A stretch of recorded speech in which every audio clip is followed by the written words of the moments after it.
riot has just broken out at a school after students discovered that one of their teachers attended a pro-Israel rally. In fact, the riot got so bad that not only did the teacher have to lock herself in one of the classrooms, but the NYPD sent a couple dozen cops to restore order, and even tapped its counterterrorism bureau to investigate a possible threat against the school. Videos from the incident show dozens of students chanting, a water fountain ripped out, and tiles in the boys' bathroom completely smashed. After about 2 hours, the school's deans and a sergeant finally corralled these students back into the classrooms, and police escorted the teacher safely out of the building. However, it doesn't end there, because some of the students told the New York Post that kids followed and spat on her, while other students said that they found where she lives, her address, her phone number, her family, and other personal information. So far, only one kid has been arrested and charged with aggravated harassment after making threats over a group chat.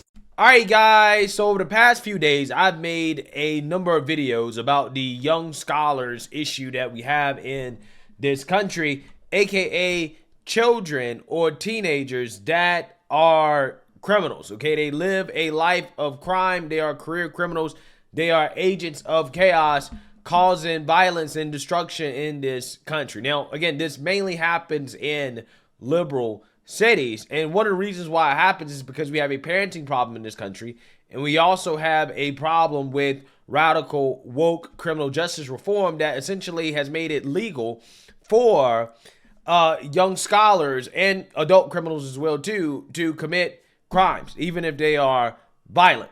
Now, a part of the young scholar problem is the fact that the young scholars that are not criminals, the ones that are educated and in school, they are overwhelmingly woke. And if they're woke, that means that they are radicalized, because that's what wokeness is. And that's what we got to talk about right here in this story involving some woke children who apparently have been radicalized when it comes to this issue of Israel and Palestine. Okay, they're so radicalized that they decided to riot in school because a teacher or one of their teachers went to a pro-Israel rally. Now, this high school is in Queens, so it's in New York City, okay? And the teacher did not come to school and, you know, go to a pro-Israel thing or anything like that. She didn't do it on her job or in her capacity as a teacher. She did it while she was in her own personal time. And the students found out about it, and they literally lost their minds. They lost their minds because their teacher has a difference of political opinion. So they decided to riot over it. Again, this is the result of the radicalization of young people in this country, led by the Democrat Party and the mainstream liberal media, particularly MSNBC and CNNs of the world. This is what happens when, again, you radicalize young people with left-wing ideology. This is what they do. So I want to read about this because this is absolutely insane. And, you know, stories like this, again, really concern me about the next generation. Hundreds of radicalized kids rampage through the halls of a Queens high school this week for nearly 2 hours after they discovered a teacher had attended a pro-Israel rally, forcing the terrified educator to hide in a locked office as the teen mob tried to push its way into her classroom, the Post has learned. Yeah, so this teacher was basically attacked. Okay, you know, the same way that the radical leftists attacked Riley Gaines, okay, when she was speaking at a school. This is what these high school kids are doing, okay? And the reason why they do it because they know it's acceptable. They know that because they're left wing, that they're not going to be punished for their actions. When in this situation right here, all of these students, every single last one of these students should be expelled from school. The mayhem at Hillcrest High School in Jamaica unfolded shortly after 11 a.m. Monday in what students call a pre-planned protest over the teacher's profile, Facebook profile photo showing her at a pro-Israel rally on Queens, October 9th, holding a poster saying, quote, "I stand with Israel." The teacher was seen holding a sign of Israel, like supporting it, a senior told the Post this week.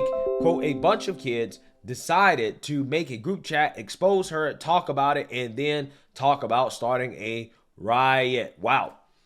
Again, so that's how radical these kids are, right? That they decide to basically try to expose their teacher who has a difference of political opinions, and therefore they were going to start a riot. Okay, they were going to riot over it. They're going to destroy property. They're going to act like criminals. Hundreds of kids flooded into hallways and ran amok, chanting, jumping, shouting, and waving Palestinian flags or banners. Yeah, it sounds like gang activity at this point, right? This is the type of activities. Now, look at these individuals. As you can see here, hey, there's a common denominator with these individuals, which is something you're not supposed to talk about, according to the liberal media. Many tried to barge into the teacher's classroom, despite school staffers blocking their entry. Quote, everyone was yelling, "Free Palestine," a senior said. Quote, everyone was screaming, "The teacher needs to go," a ninth grader said. Quote, they want her fired. School administrators and the NYPD, which responded to the school at about 11:20 a.m., got wind of their plans just in time to rush the teacher into an office and lock the door, another educator said. Students recorded the commotion, posted multiple videos, some set to pulsing Arabian music on TikTok. Now, again, if this is not radicalization, I don't know what is, right? I mean, I want you guys to understand. You have these kids, okay, who started a riot, who forced a teacher into a locked room because she has a difference of political beliefs. And they did this while playing Arabian music. If that's not radicalization, I don't know what is, right? I really don't. Quote, when a protest breaks out because a teacher stands with Israel, a caption of one says. Another one reads, Hillcrest High School had a riot because a health teacher was supporting Israel. Most comments posted on the videos applauded the kids and jeered the teacher, one calling her a C word, a B. Wow. Wow. So apparently these kids are also flaming racist, right? Could you guys imagine if this was a bunch of white students that were chasing a black teacher through the hallway because she has a difference of political opinions? Like, for example, she attended a BLM riot, okay, and they started chasing her throughout the school, and then they were calling her racial slurs. Can you guys imagine the backlash that they would get from the mainstream liberal media? The mainstream liberal media might actually cover this story, right? They might actually talk about it if that was to happen. Again, could you imagine the outrage from the left if the roles were reversed in a situation like this? Again, this would be like, oh, well, this is evidence and proof that black teachers can't even teach at schools with white kids without worrying about being lynched, right? They be showing that this is proof and evidence that lynch mobs exist to go out and to hunt down black folks. This is what they be saying. They'd also be shaming the parents, okay, and talking about the real problem in regards to why this happens is because you have a lack of parenting, okay? You have piss poor parenting. We have a parenting crisis in this country. They will be shaming the parents, saying that the parents taught the kids to be racist, right? They learn this type of racism from their parents. But again, when it comes to a situation like this, do you think they'll apply that same logic? Do you think they'll call out the parents who, hey, according to their own logic, made these kids racist, right? That condone this type of behavior? Probably not, right? They're going to be silent on it. They're not going to talk about it. If they do talk about it, they'll celebrate it. They'll try to say, well, they're just kids. You don't understand, right? They're just fighting for social justice, okay? This is how they frame it. This doesn't sound very tolerant, right? This doesn't sound very tolerant and inclusive, okay? What happened to inclusivity and tolerance? It seems as if all that kind of goes out the window, again, when it comes to people that they disagree with politically. Isn't it amazing how that works? Clips show a water fountain ripped out in the hallway and shattered tiles in the second floor boys' bathroom, which students admitted they vandalized. The NYPD not only sent a couple dozen cops to restore order, but tapped its counterterrorism bureau to investigate a possible threat against the school, according to City Councilman James Gennaro, citing officials. Quote, whether it was one student or multiple students who did or said something, whatever the trigger was, something happened. And I know from many years on the city council that the counterterrorism task force is not engaged unless they believe it's a potentially serious situation. I mean, it is a potentially serious situation. I mean, these people are rioting to Arabian music. I'm just saying, like, I think that you should call in the counter terrorism task force for a situation like that. Again, this is on another level here of insanity. The teacher gave a statement to the Post, which is withholding her name for her own safety. Quote, I have been a teacher for 23 years in the New York City public school system. for the last 7 at Hillcrest High School, I have worked hard to be supportive of our entire student body and an advocate for our community, and was shaken to my core by the calls to violence against me that occurred online and outside my classroom last week. Quote, no one should ever feel unsafe at school, students and teachers alike, she added.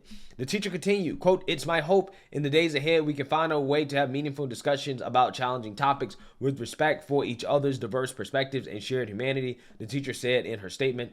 Quote, unless we can learn to see each other as people, we will never be able to create a safe learning community. Well, I mean, again, the problem is that the left, they don't see people that disagree with them as people, right? That's why they do stuff like this. Again, this is exactly what happens, okay? These people have been radicalized by far left ideology that Democrats let get out of control. Again, it started with the BLM protests, the BLM riots that, again, is radical in nature. Democrats said, okay, this is fine, you can do this, okay? And it has progressed until what we see here today, which is these students committing this act of violence because, again, they've seen that, Democrats have said that this is the okay response when you disagree with somebody politically. School's dean and a sergeant stationed at the school finally corralled the students back in the classrooms, according to sources in the NYPD. Cops escorted the teacher out of the building. Students said kids followed and spit on her, but another teacher said that did not happen. The hostility went further. Students told the Post, quote, they found where she lives, her address, her phone number, her family, and everything, her personal information, a senior said. Yeah, so a lot of hate and vitriol here, right? Again, do you think these students just learned this on their own? No, they were taught this. This is something that they've been taught, right? This is the consequences of making your kids woke. They turn on you, right? This is what happens. I heard that some people already called her on her private phone and said some bad things. Sources could not confirm that. Yeah, so you guys know what happened here, right? So we get the gist of what went down. I think that every single last one of these students should be expelled, right? If you were caught on camera participating in this riot, you should be expelled because I think that this teacher's life was in danger. Okay, what would have happened if these students would have got access to this teacher? What do you think would have happened to her? Right? I'm just saying, like, I think that teacher would have been in serious trouble. So with that being said, all of these students should be expelled, okay? And they should not be allowed back in school, okay? But we know that's not going to happen because, again, they're left wing, right? So they're not going to face any consequences for their actions. Plus, they have other infinity stones of wokeness too that protect them from the consequences of their actions. But again, in the ideal world, it'd be one and done, right? This is just, completely and 100% unacceptable. But again, like I told you guys, this is the results of the radicalization of these young people in this country, okay, at the hands of the left, and you see it once again. This is why I always laugh when the FBI and the left always come out here and want to talk about, oh, there's far-right radicalism and white supremacy this and all this other crazy stuff. They want to act like the threat of political violence in this country, the real threat of political violence in this country is coming from the right, when that's just simply not the case. It's coming from the left, and you see it time and time and time and time again. I'm just saying, I can't think of any, right-leaning or overtly conservative-leaning riots in which you had a teacher be chased out of school, right, or chased into a locked closet because she attended some pro-Palestinian rally, right, or she has a difference of political beliefs. I don't think that's how conservative students rock, right? I don't think they roll like that.